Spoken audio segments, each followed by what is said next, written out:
സേവനം നൽകാതെയാണോ പണം വാങ്ങിച്ചതാണോ ഒറ്റ പ്രശ്നമേ വരുന്നുള്ളൂ. സേവനം ലഭിച്ചോ ഇല്ലയോ എന്നുള്ളത് സേവനം നൽകേണ്ടയാളും സേവനം ലഭിക്കേണ്ടയാളും തമ്മിലുള്ള പ്രശ്നമാണ്. അത് കോടതിയിൽ കൈകാര്യം ചെയ്യുന്നുണ്ട്. പക്ഷെ മറുഭാഗത്ത് അതല്ല. മറുഭാഗം വലിയൊരു ഭാഗമുണ്ട്. PMLA എന്ന് പറഞ്ഞാൽ എങ്ങോട്ടാണ് വരുന്നത്? ഈ കള്ളപ്പണം വെളുപ്പിക്കാനായിട്ടാണല്ലോ PMLA അട്രാക്ട് ചെയ്യുന്ന വകുപ്പിന്. അങ്ങനെയാണല്ലോ, അങ്ങനെ കള്ളപ്പണം വെളുപ്പിക്കാൻ തോന്നുന്നുകൊണ്ടാണല്ലോ. അവിടെയാണ് രാഷ്ട്രീയ നേതാക്കൾ അടക്കമുള്ളത്, ഇപ്പോഴത്തെ 2 മന്ത്രിമാരടക്കമുള്ളത് പേര് വിവരങ്ങൾ വരുന്നതും അവർ പരസ്യമായി വെളിപ്പെടുത്തി തങ്ങൾ വാങ്ങിച്ചിട്ടുണ്ട്. അപ്പൊ വാങ്ങിച്ചിട്ടുള്ളത്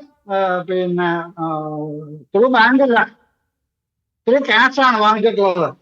ക്യാഷായിട്ടാണ് വാങ്ങിയിട്ടുള്ളത്.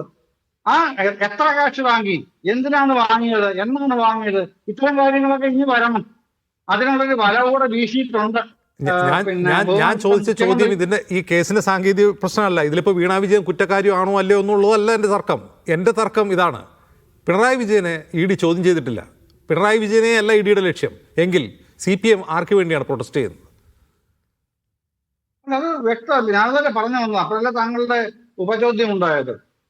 ഈ പിണറായി വിജയൻ എന്നയാളിന്റെ മകളായതുകൊണ്ടാണ് എന്ന് താങ്കൾ തന്നെ ഉപചോദ്യത്തിലൂടെ പറയുകയായിരുന്നല്ലോ. അത് തന്നെയാണ് കാര്യം.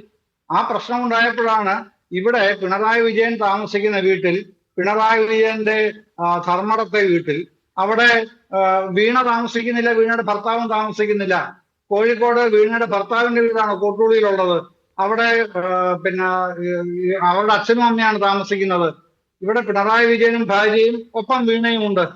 അപ്പൊ ഇവിടെ മാത്രമല്ലെന്നേ, ഇവിടെ മാത്രമായിട്ട് കയറുകയാണെന്നുണ്ടെങ്കിൽ താങ്കളുടെ ചോദ്യത്തിന് സാങ്കത്യമെങ്കിലും ഉണ്ടെന്ന് പറയാം.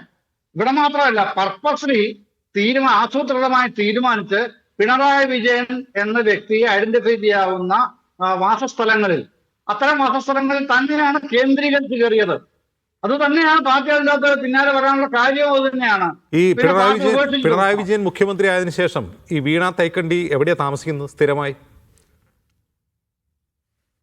പക്ഷെ ഞാൻ ചോദിച്ചില്ല, പിണറായിയുടെ വീട്, കോട്ടൂളിലെ വീട്, തിരുവനന്തപുരത്തെ വീട് താങ്കൾ പറഞ്ഞ് സമ്മതിക്കാം.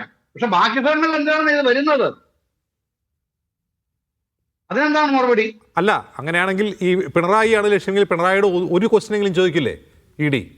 തന്നോടൊന്നും ചോദിച്ചില്ല എന്നാണ് പിണറായി പറയുന്നത്.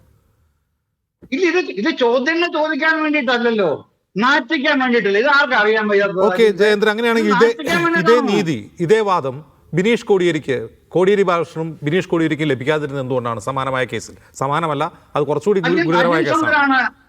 അല്ല, ബിനീഷിന്റെ പക്കാലത്ത് എന്തിനാണ് അജംസ് എടുക്കുന്നത്? അല്ല, ഇത് ഈ ചോദ്യങ്ങളൊന്നും ശ്രീ ജയേന്ദ്രൻ, ഈ ചോദ്യങ്ങളൊന്നും ഞാൻ ഉണ്ടാക്കി ചോദിക്കുന്നതല്ല. ഇത് സാമൂഹ്യ മാധ്യമങ്ങളിൽ സഖാക്കൾ തന്നെ ചോദിക്കുന്നതാണ് പാർട്ടിയോട്.